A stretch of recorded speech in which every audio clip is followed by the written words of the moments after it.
Penuntun Saat Teduh Sinode Gereja Kristen Jakarta, Minggu 18 Desember 2022. Nyanyian baru bagi Kristus, dari Wahyu 5 ayat 1-14. Maka aku melihat di tangan kanan Dia yang duduk di atas tahta itu, sebuah gulungan kitab yang ditulisi sebelah dalam dan sebelah luarnya, dan dimeterai dengan 7 materai. Dan aku melihat seorang malaikat yang gagah, yang berseru dengan suara nyaring, katanya, "Siapakah yang layak membuka gulungan kitab itu dan membuka meterai-meterainya?" Tetapi tidak ada seorang pun yang di surga atau yang di bumi atau yang di bawah bumi yang dapat membuka gulungan kitab itu atau yang dapat melihat sebelah dalamnya.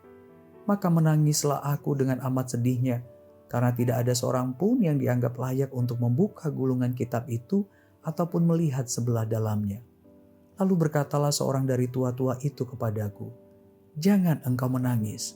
Sesungguhnya singa dari suku Yehuda, yaitu tunas Daud, telah menang, sehingga ia dapat membuka gulungan kitab itu dan membuka ketujuh meterainya." Maka aku melihat di tengah-tengah tahta dan keempat makhluk itu, dan di tengah-tengah tua-tua itu berdiri seekor anak domba, seperti telah disembelih, bertanduk 7 dan bermata 7. Itulah ketujuh roh Allah yang diutus ke seluruh bumi. Lalu datanglah anak domba itu dan menerima gulungan kitab itu dari tangan Dia yang duduk di atas tahta itu. Ketika ia mengambil gulungan kitab itu, tersungkurlah keempat makhluk dan ke-24 tua-tua itu di hadapan anak domba itu. Masing-masing memegang satu kecapi dan satu cawan emas penuh dengan kemenyan. Itulah doa orang-orang kudus. Dan mereka menyanyikan suatu nyanyian baru, katanya, "Engkau layak menerima gulungan kitab itu dan membuka meterai-meterainya, karena engkau telah disembelih, dan dengan darahmu engkau telah membeli mereka bagi Allah dari tiap-tiap suku dan bahasa dan kaum dan bangsa. Dan engkau telah membuat mereka menjadi suatu kerajaan dan menjadi imam-imam bagi Allah kita, dan mereka akan memerintah sebagai raja di bumi." Maka aku melihat dan mendengar suara banyak malaikat sekeliling tahta, makhluk-makhluk dan tua-tua itu. Jumlah mereka berlaksa-laksa dan beribu-ribu laksa.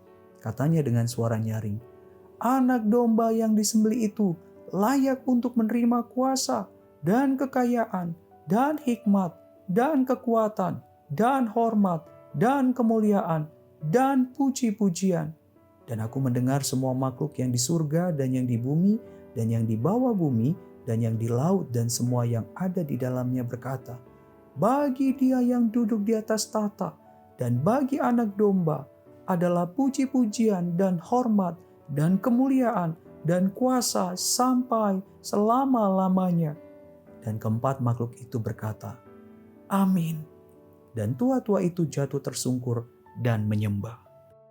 Saudara, kata nyanyian yang digunakan dalam bahasa Yunani adalah oden, dari kata dasar ode, yang berarti melodi nyanyian spontan, dadakan, tidak dilatih.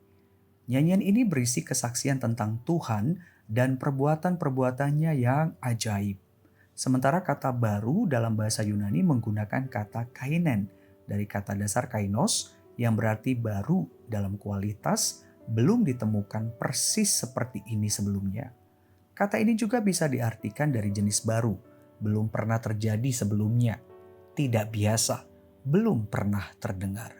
Dengan demikian, makna nyanyian baru dari nas ini adalah nyanyian yang berasal dari dalam hati yang telah menerima penebusan dari Allah melalui anak domba Allah, Yesus Kristus. Saudara, nyanyian baru yang dikumandangkan oleh orang-orang kudus bagi Kristus berisi kesaksian mengenai kasih karunia Allah yang dilimpahkan melalui ketaatan Kristus kepada Allah sampai mati di salib.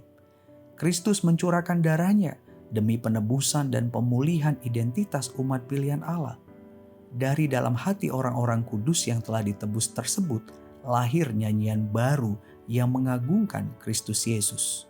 Orang-orang kudus yang telah ditebus oleh darah Kristus menjadi bagian dari anggota kerajaan Allah yang memerintah, menjadi raja di bumi dengan prinsip-prinsip teokrasi bersama dengan Kristus Sang Raja. Mereka pun menjadi kumpulan imam bagi Allah, artinya melayani Allah dan sesama dengan sifat keimaman bersama dengan Kristus Sang Imam Agung.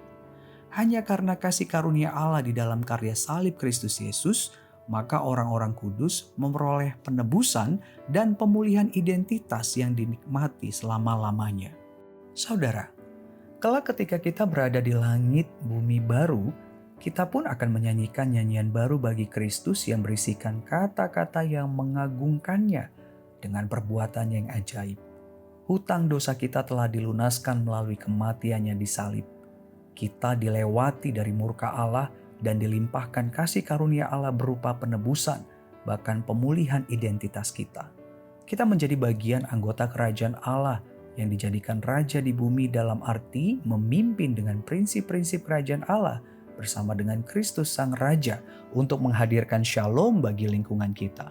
Kita pun menjadi kumpulan imam bagi Allah yang berarti melayani bersama dengan Kristus Sang Imam Agung dengan kerendahan hati di hadapan Allah dan sesama kita.